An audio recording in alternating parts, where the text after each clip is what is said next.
So I'm working on a police car, and it had switchback codes in here. It had ABS code, invalid module data from the PCM to the ABS.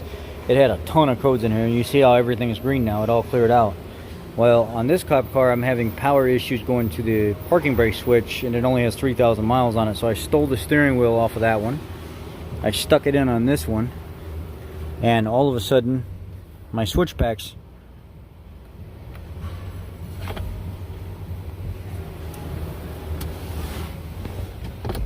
see if what we got here. Oh, you see here on the, there it is on the screen there.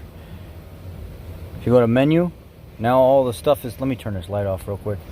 Now all the stuff is working where it never worked before. Go back. See, none of this stuff would even work before. It wouldn't even recognize. And then whenever you'd hit the phone button down here, that wouldn't even pop up saying that a phone needs to be connected. And then when you would push all this stuff down here, none of this stuff would work. But they don't have their presets set in here. The only thing that would work was the cruise control. So the switchback issue is, look here. I'm going to take you over here and show you something real quick. This is what I do not want you to do. If you're working with this thing and you go to pull that steering wheel and stuff apart, do not let this clock spring move. When you go to unplug the connector from here, leave it where it's at. If it moves a little bit left and right, that's fine. But if you go to pull that steering wheel off and that thing flips 180, you'll end up snapping that ribbon inside that clock spring. So when you pull everything apart, you got to be real careful and pull it off and let it stay exactly where it's at. Because if you don't, you'll fuck that clock spring up. Excuse my language. Sorry. You'll mess that clock spring up, and it needs to stay in this position somewhere in here. It's okay if it's over here, as long as it goes back where you found it, without going too far and putting everything back together. Look what I found. I opened up the steering wheel right in there.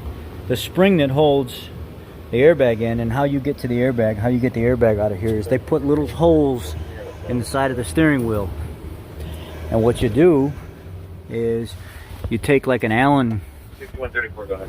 You can make a tool if you want, but I just take an Allen and I stick it through there, through the little hole in the side down here. Where is it at?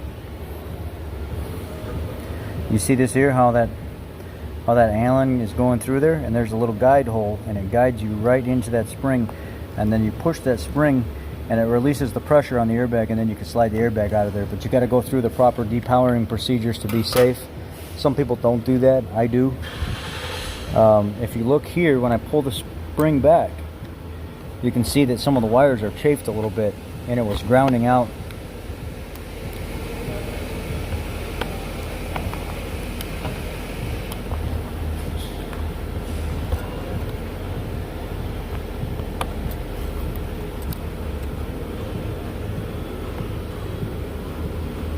There's a bare spot right there in that wire.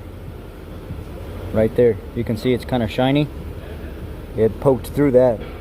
And then the other one's got some scuff marks and stuff in it. So let's see what happens. I'm going to pull some of this back and look at the wires, and then do any kind of repair that I need, and I'm going to put it back and then put the harness back in, make sure that it works. Okay, all I did was slide that clip back down away from everything, pulled the wires out. It didn't actually rip any of the wires in two or break any of the wires. It just grounded out between two of the wires in the back of the steering wheel. So that's why it was seeing that it was an open switch pack, because there was nothing flowing anywhere. So what I did was I pulled the harness out, I taped the harness back up real clean, I put the clip back up so it kind of fit back and up over the groove, kind of like this one here, how this one, how it sits back behind that. So I pulled this down, I pulled the harness out, I did my repairs, I slid this back up so it would go back over the end, and then I put the harness back just like this one so it wasn't behind it. And it works.